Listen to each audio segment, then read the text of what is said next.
पहले world war में 20 देश शामिल थे और दूसरे वर्ल्ड वार में 50 देश शामिल थे और इस यूएस ईरान वार में ऑलरेडी 20 देश शामिल हो चुके हैं, वो भी 2 हफ्तों के अंदर। Iran, Dubai, Qatar,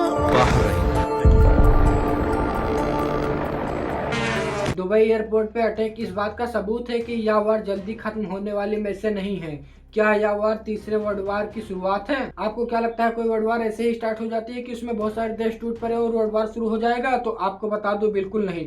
world war यानी कि एक सरकम एक्सटेंशन होती है जहां पर कई अलग अलग देश आकर, यानी उसके जो कोई अलग अलग इंटरेस्ट होते हैं वो एक दूसरे से भिड़ जाते हैं और तब वार स्टार्ट हो जाता है।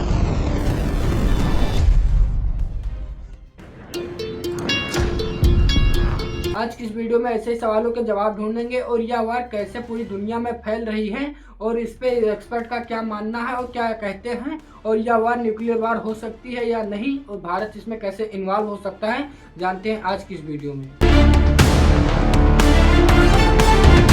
नमस्कार दोस्तों, एक वर्ल्ड वार तब बनती है जब कई सारे वर्ल्ड पावर्स आपस में एक दूसरे से भिड़ जाते हैं और फाइट करने लगते हैं, और इसका जो रिजल्ट होता है वह इकोनॉमिक डिस्क्रप्शन होने लगता है और यह इसका असर सीधा सिविलियंस पर भी होता है। यूएस और इजराइल ने छोटे बड़े मिलाकर ईरान में 10,000 स्ट्राइक किए, जिनमें से 1300 लोग मारे जा चुके हैं। ईरान ने इजराइल पर जवाबी हमला किया।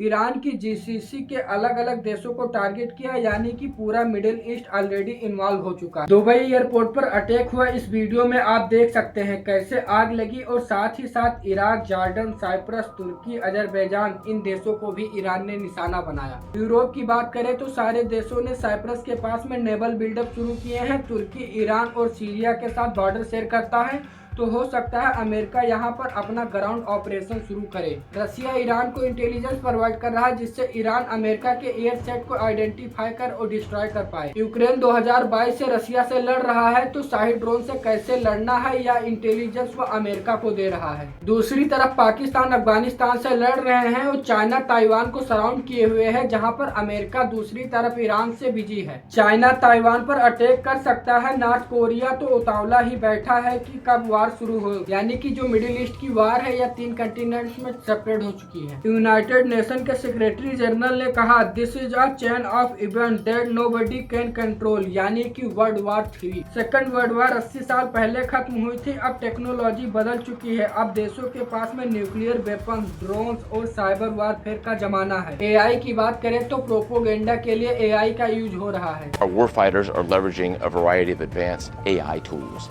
For the first time ever, the Pentagon is using artificial intelligence to scope target. Social media पर दावा किया गया है कि बेंजामिन नेतन्याहू की मौत हो चुकी है और एआई वीडियो भी वायरल हुए हैं। ईरान ने नेतन्याहू की फेक इमेज फैलाई तो इजराइल ने उनका कॉफी शॉप वाला वीडियो डाला जिसे लोग फेक बता रहे हैं। हालांकि बेंजामिन नेतन्याहू अभी भी जीवित हैं, पर आपको बता दूं कि तीसरे वर्ल्ड वार में इंफॉर्मेशन वारफेयर का काफी ज्यादा रोल प्ले करेगा। मिडिल ईस्ट का या रीजनल वार कैसे वर्ल्ड वार में बदल सकता है? प्रोफेसर रॉबर्ट पीक ने हॉरिजॉन्टल एक्सप्लोरेशन कंसेप्ट से समझाया है कि कोई भी वर्ल्ड वार तब होती है जब एक जगह अटैक करने के बजाय आप बहुत सारी जगहों पर एक साथ अटैक करें, यानी कि आप जियोग्राफी पर अटैक करें। तो इस कंसेप्ट का सीधा असर वर्ल्ड वार 3 के सिनारियो में दिख रहा है, जब से ईरान और यूएस वार शुरू किए हैं और ईरान वार के बीच में ही स्ट्रेट ऑफ हॉर्मुज को बंद कर दिया है। तो यानी कि इस वजह से जो वर्ल्ड की इकोनॉमी है वो कोलैप्स कर रही है। स्ट्रेट ऑफ हॉर्मुज एक 33 किलोमीटर का समुद्री मार्ग है जहां से इंपोर्ट और एक्सपोर्ट का काम होता था,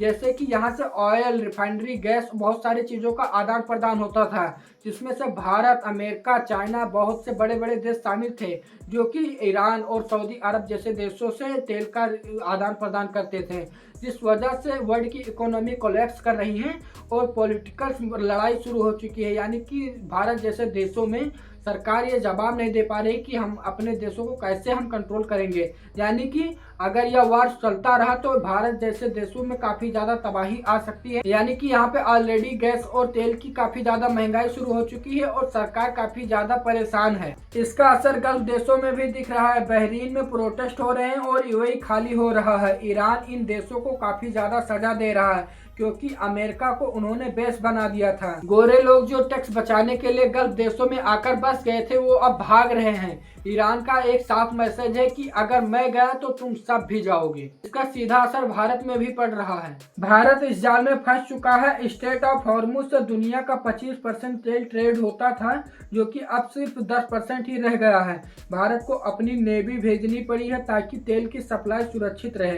अगर किसी इंडियन शिप को कुछ होता है तो क्या भारत न्यूट्रल रह पाएगा? इसका सीधा असर भारत की इकोनॉमी को हिट कर रहा है। अगर यह वार काफी दिनों तक चलेगा तो प्लास्टिक के दाम 120 रुपए से 200 रुपए हो जाएंगे और गुजरात में जो ये टाइल्स वाले काम होते हैं ये सब बंद होने लगे हैं, क्योंकि एक्सपोर्ट और इंपोर्ट का काम रुक चुका है।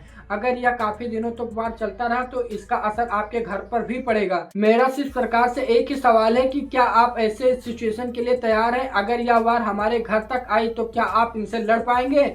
आप जवाब दीजिए। अगर आपको ये वीडियो पसंद आए तो वीडियो को लाइक कर दीजिए और चैनल को सब्सक्राइब कर दीजिए, क्योंकि ऐसे वीडियो बनाने में काफ़ी ज़्यादा इन्फॉर्मेशन और मेहनत लगती है। अगर आप अपना प्यार दिखाएंगे तो मैं अगले वीडियो में फिर आऊँगा। हाँ, अगर आपको जानना है कि ईरान के supreme leader Ayatollah Ali Khamenei की मौत कैसे हुई और यह वार कैसे शुरू हुआ तो आपको डिस्क्रिप्शन में लिंक दे रहा हूँ, वो जाकर आप देख सकते हैं। धन्यवाद।